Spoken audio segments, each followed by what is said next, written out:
안녕하세요. 이승주 변호사입니다. 자, 이번에는 제 책 부동산 분쟁의 쟁점 제2판 344쪽 공유물 분할 청구 소송과 상속재산 분할 심판 문제입니다.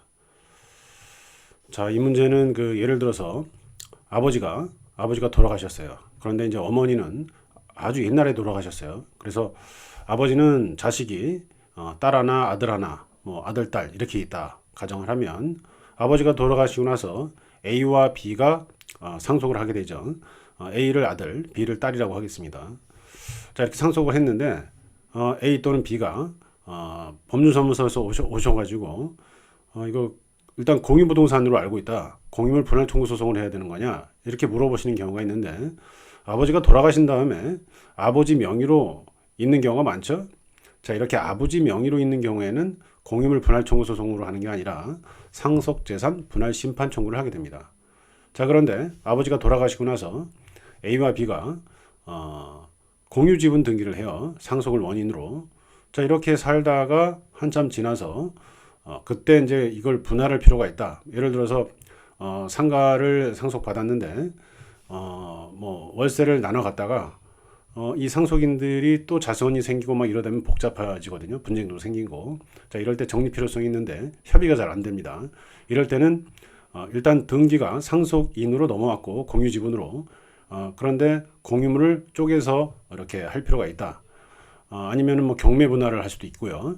자, 이게 필요성이 있어서 분할이 필요하다. 공유물 분할이 필요하다. 이러면은 이때는 상속재산 분할 심판이 아니라 공유물 분할 청구 소송을 한다. 이게 이제 제 책의 내용이고, 제가 이제 이 판을 쓰면서 이제 관련 문제를 하나 집어넣는데, 공유물 분할 청구 소송이라는 것은 형성 소송이라고 합니다.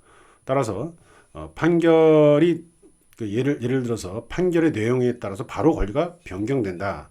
자, 이렇게 말을 해요. 그래서 공유물 분할 판결 확정 후에 공유자가 제3자에게 자신 지분을 매각했다. 자, 이건 무효로 봅니다. 무권리자의 처분 행위다. 이렇게 보는 거죠.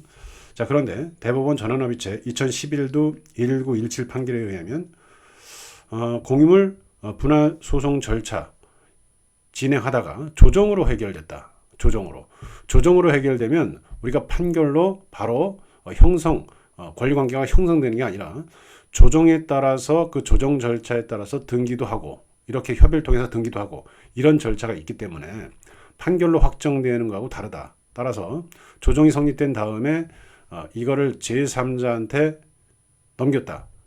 아까는 판결로 확정됐을 때 제3자한테 지분을 넘겨버리면 무효가 된다고 그랬는데 제3자한테 넘겼다. 이건 유효가 될 수 있다는 거죠. 제3자가 보호될 가능성이 있다. 자, 이런 판결을 제가 조금 더 보강을 해서 책을 냈습니다. 자, 이번에는 공유물 분할 청구 소송과 상속재산 분할 심판 문제에 대해서 알아봤습니다. 감사합니다.